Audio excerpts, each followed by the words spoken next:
Lil Wayne's journey began before he could legally sign a contract. Growing up in New Orleans, music wasn't a dream, it was survival. Talent was obvious early, and the industry noticed fast. As a teenager, Wayne signed his first major deal. It felt like winning the lottery. Fame, studio time, and a path out of poverty arrived instantly, but the fine print stayed invisible. The contract guaranteed money and exposure, but ownership was the trade-off. At the time, it didn't matter. Wayne wanted to rap, not read legal clauses. Album after album, Wayne delivered hits. The charts loved him. Fans followed him everywhere. On paper, he was becoming one of the most valuable artists in music history. Every new release sold millions. Tours sold out. Radio stations couldn't get enough. From the outside, Wayne looked unstoppable. While the world assumed Wayne owned his success, the truth was quieter. The masters, the recordings themselves, belonged elsewhere. Wayne could perform his music, but decisions about releases, licensing, and long-term value were no longer fully his. Despite massive sales, Wayne's income depended on royalty structures he didn't design. A hit didn't always mean a payout. Others controlled distribution, timing, and catalog decisions. Wayne was the face, but not the owner, of the empire. Years later, disputes emerged. Legal battles began to slow releases. Albums were delayed. The pipeline froze. As lawsuits dragged on, royalties became tangled. Music that once printed money now sat idle. Without new releases and with royalties tied up, income dropped sharply.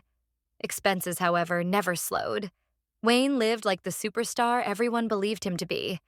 Private travel, entourages, and obligations continued, even as income tightened. Behind closed doors, the numbers no longer matched the image. Fame masked financial strain. Wayne had created classics, but couldn't freely leverage them.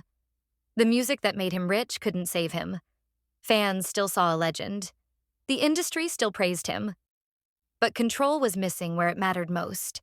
What felt like loyalty in his teens became limitation as an adult. Trust had replaced ownership. Wayne's story revealed a truth many artists avoid. Talent alone doesn't equal power. Music isn't just expression.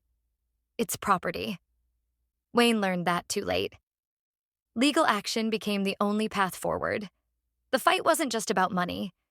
It was about control. Years passed while disputes continued. In music, time equals relevance, and relevance equals revenue. Wayne's struggle shattered the idea that chart success guarantees financial freedom. Many artists share this story. Few speak it out loud. Why were albums delayed? Why did releases disappear? The cracks became visible. Despite his legacy, Wayne reached a moment where access to his own success was limited. The trap wasn't lack of talent, it was lack of ownership. Awareness became power. Wayne's experience began to reshape how younger artists approached deals. His story turned into a case study, quietly influencing the next generation. Wayne's art remained timeless, even if the business behind it wasn't. Lil Wayne's story proves one thing clearly. In the music industry, success isn't just about how much you sell. It's about what you own. Lil Wayne wasn't just successful. He was unstoppable. Radio couldn't escape him. Fans memorized every verse. The culture revolved around his sound. From the outside, it looked like Wayne was building an empire. But behind the scenes, something critical was missing. Ownership. The masters, the recordings themselves, didn't belong to him. So while the world assumed Wayne controlled his legacy, the real power sat somewhere else. Here's the uncomfortable truth about the music industry. Selling millions of records doesn't automatically make you rich. Wayne's income depended on royalty structures he didn't design and couldn't change. A hit song didn't always mean a big check. A platinum album didn't guarantee financial freedom. Others decided when music dropped. Others controlled licensing deals. Others managed the long-term value of his catalog. Wayne was the face of the empire, but not the owner of it. Years later, everything slowed down. Legal disputes emerged. Albums were delayed. Releases were frozen. Music that once generated nonstop income became trapped in courtrooms and paperwork. Royalties stopped flowing the way they once had. And when the music stops moving, the money stops too. But Wayne's lifestyle didn't pause. Private travel, large entourages, ongoing expenses. The image of success remained, even as the financial reality tightened. To fans, Lil Wayne was still a legend. To the industry, he was still influential. But behind the scenes, access to his own success was limited.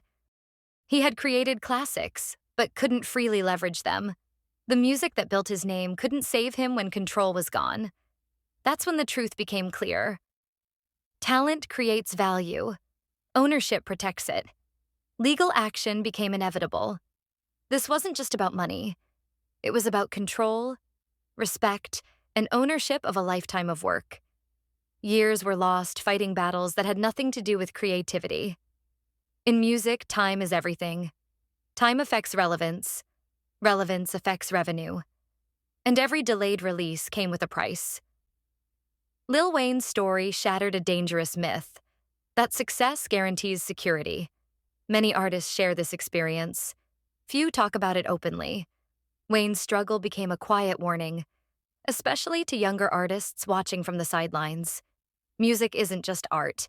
It's intellectual property. It's leverage. It's power. And if you don't own it, someone else does. Lil Wayne sold millions of records, changed hip-hop forever, inspired an entire generation. But his story proves one thing clearly.